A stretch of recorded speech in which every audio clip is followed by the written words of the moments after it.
You're listening to The Monetized Mom, the podcast that teaches moms of faith how to monetize their expertise online to create influence, impact, income, and more importantly, financial independence. I'm your host, Flo Alexander. Let's chat. Hey, Money Mamas. Welcome to the Monetized Mom podcast. I'm your host, Flo Alexander, and in this week's episode, I'm going to be sharing exactly how I'm navigating my business through a slow economy. So if you're looking for ways to pivot, stay tuned. Now, before I get started, I want to share a free resource with you. The Monetized Mom Master Playbook is my 4-part framework for turning your expertise into a profitable online business. And yes, you heard right, it's free. You can grab it now at themonetizedmom.com/freebie. Again, that's themonetizedmom.com/freebie. Now let's get on with this episode. So unless you've been living under a rock, then you know that there are reports of a recession looming. Now, with that being said, many people will be holding on to their coins tightly as they look to weather a financial downturn. This obviously has an impact on business and people's willingness to buy non-essential items.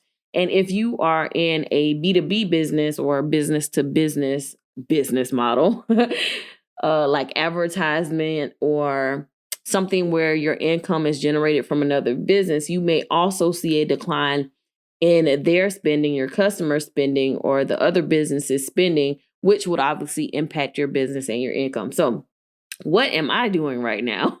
Well, first of all, I believe that despite economic downturns, there will always be people who are willing and able to spend money. I remember in 2020 when people were shocked that businesses were still advertising and promoting their products and their offers, when the reality was that not everyone was affected financially. In fact, a lot of people made a lot of money during that time. So the point is that in some industries, or just some people in general, they will not have much impact. The economic downturn will not impact them that much, okay? For example, I am in the personal finance space. 2020 was a great year to be making, or in the personal finance space, to be talking about making money and how to manage your money during that time. And I believe that the same is true during a recession. People will be looking to experts to advise them on how to navigate the downturn. So for me, that means I'm positioning myself and my platform to be the answer to people's questions. So right now, I am continuing to create content and build my assets so that they can serve as resources for people. So my response to this is to double down on content in anticipation that I will have an influx of new eyeballs looking for help. So the question is, what does that mean for you if you aren't in the personal finance space? What if you have a service-based business? So here's my take on it. If people can't spend money with you physically, that doesn't mean that they still don't need the service.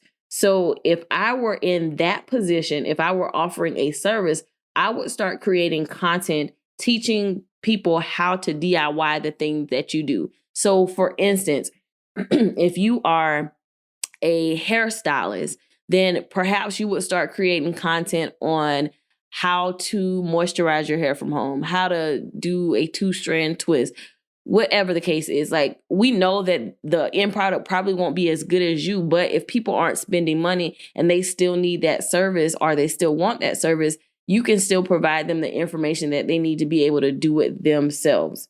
That way, when and if they find themselves in a position to not be able to afford your services, you become the authority and expert that they look to learn how to do it for themselves.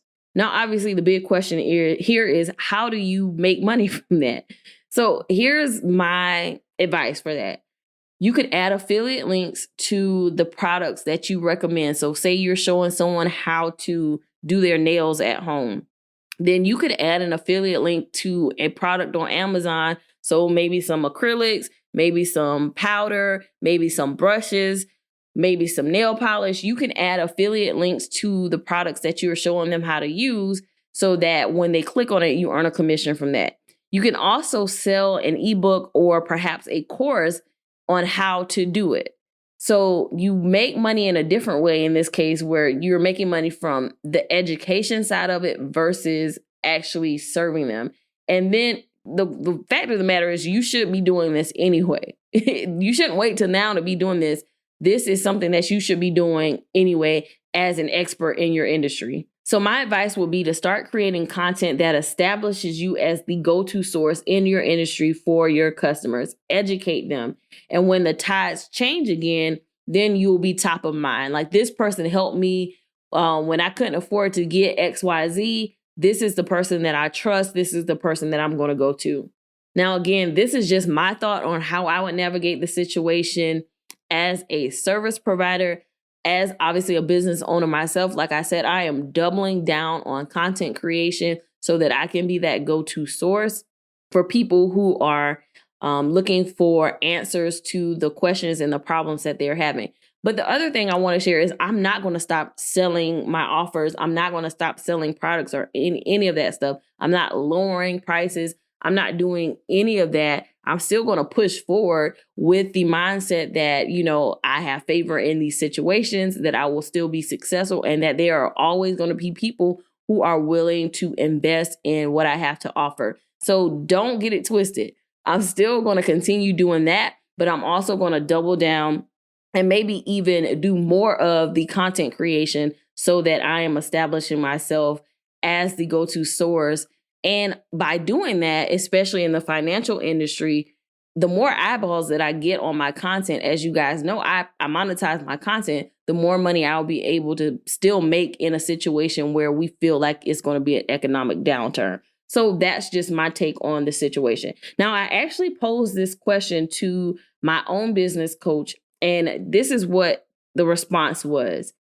First and foremost, participation in a recession is optional. That's the quote that I received. So we believe that everything is going to work in our favor in all situations. So despite there being calamity all around us, we know that we have favor, we are protected, that we will do well in the situation. Again, I shared my story with 2020. 2020 was a good year for me. And I think it was a good year for a lot of people, despite what we thought would happen.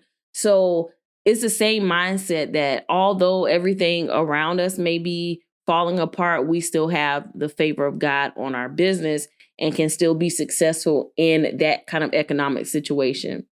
And then the second advice was press the gas. Where people are pulling back, lean in so that when the tides turn, you've gained way more ground at a cheaper cost than anyone else. Now, this particular advice was in regards to leveraging advertisement in your business, so Facebook ads. And the advice was to press the gas on it. And the thought is that when less people, because people are fearful, right, they're pulling back their spending. So when less people are buying ads, Facebook and other advertising platforms have to still fill that space. So in order to fill that space, they're going to lower the price. So that means you'll probably be able to get ads for a lot cheaper than you would when there is a higher demand. So the advice was to press the gas specifically when it comes to advertising, because then you will be able to spend a lot less money and get the same results, if not better, and put yourself in a better position when things start to turn around. So that's the advice that I was given and the advice that, quite frankly, I plan on taking. So hopefully you gain some insight from both my perspective and the perspective that I just shared from my own business coach. So again, those are my thoughts on navigating business as the economy begins to slow down, as we enter into what is anticipated to be a recession. So anyway, let me know how you plan to pivot your business in this season. Send me a message on Instagram. I am at the Monetized Mom. I would love to hear from you. All right, guys, as always, if you found this episode helpful, don't forget to subscribe, share, and leave a review. And with that, I'll talk to you in the next episode.